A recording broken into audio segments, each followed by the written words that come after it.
لا لا لا نحتاج المال كي السلام علیکم ورحمۃ اللہ وبرکاتہ۔ امید کرتا ہوں کہ سب ساتھی خیر و عافیت کے ساتھ ہوں گے اور گزشتہ اسباق جو ہے آپ نے یاد کیا ہوں گے۔ وقف کے بارے میں جو ہے ہماری بات جاری ہے اور آج ہم نے جو ہے محل وقف کے بارے میں پڑھنا ہے۔ محل وقف کی 4 قسمیں ہیں: تام، کافی، حسن، قبیح۔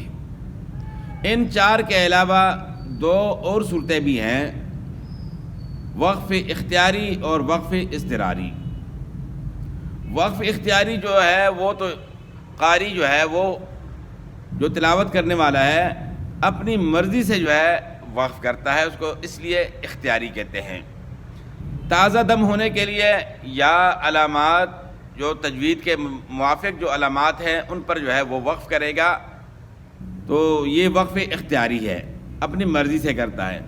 اور دوسری صورت جو ہے اضطراری جو ہے، اگر پڑھنے والے کو کھانسی آ جاتی ہے یا سانس ختم ہو جاتا ہے، ایسی مجبوری سے وقف کرتا ہے۔ تو پہلی صورت جو ہے وہ چونکہ اپنے اختیار کے ساتھ کرتا ہے، تو اب جہاں وقف کرنا چاہیے وہاں کرے گا۔ اب سب سے پہلے جو ہے ہم نے بات کرنی ہے تام کے بارے میں۔ وقف تام کہ کلمہ موقوف علیہ، کلمہ موقوف علیہ یعنی جس کلمے کے اوپر آپ نے وقف کرنا ہے۔ کلمہ موقوف علیہ کے بعد جو ہے جو کلمہ ہے اس کے ساتھ نہ لفظی تعلق ہے اور نہ معنوی تعلق ہے، اس کو وقف تام کہتے ہیں۔ جیسا کہ سورہ بقرہ کے شروع میں ہے،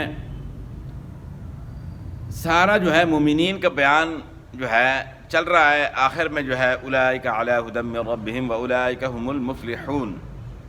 یہاں جو ہے کوئی تعلق جو ہے ماں بعد کلمے کے ساتھ نہیں ہے، نہ لفظی اور نہ معنوی، یعنی مومنین کا یہاں بیان جو ہے مکمل ہو چکا ہے اور اس کا مفہوم جو ہے وہ مکمل ہو چکا ہے۔ آگے پھر کفار کا جو ہے بیان شروع ہوتا ہے۔ تو یہ ہے وقف تام۔ اور دوسرا وقف ہے وہ وقف کافی ہے کہ کلمہ موقوف علیہ کا ما بعد کلمے کے ساتھ لفظی تعلق تو نہ ہو لیکن معنوی ہو، یعنی آگے جو ہے اس کا بیان جاری ہے، بیان ابھی مکمل نہیں ہوا، تو یہ ہے وقف کافی۔ جیسے کہ سورہ بقرہ کے شروع میں ہی ہے، یہ جو مومنین کا بیان چل رہا ہے، والذین یؤمنون بما انزل الیک وما انزل من قبلک وبالآخرۃ ھم یوقنون۔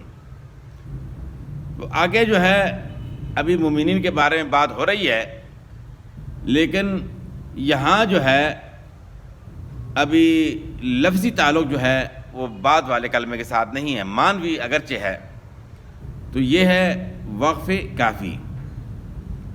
اب عام بندہ کس طرح سمجھے گا؟ چونکہ وہ معنی اور مطلب نہیں سمجھتا، تو عام بندے کے لیے یہ ہے کہ وہ جہاں وقف کی علامات ہے، پہلے اسباق میں جو ہے نا اس کے بارے میں ہماری بات ہو چکی ہے کہ علامات وقف جو ہے وہ گول دائرہ، میم، طا اور جیم، ان علامات پہ جو ہے وہ وقف کرے۔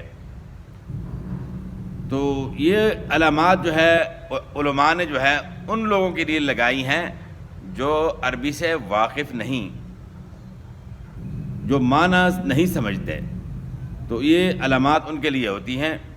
اور باقی جو ہے پورا جو ہے مطلب اور مفہوم جو ہے اس کے مطابق وقف کرنا، جس نے ترجمہ پڑھا ہو قرآن پاک کا وہ سمجھ سکتا ہے۔